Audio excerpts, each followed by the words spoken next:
Време е за приказки. Ето го прекрасния прожектор с 8 диска, с приказки на български език, музика, картинки и доста образователно съдържание.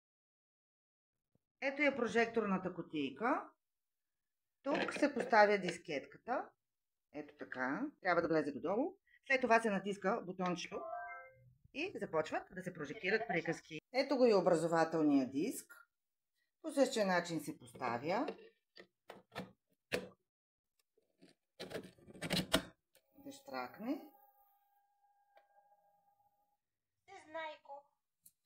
Тук децата учат и кратко. Йод.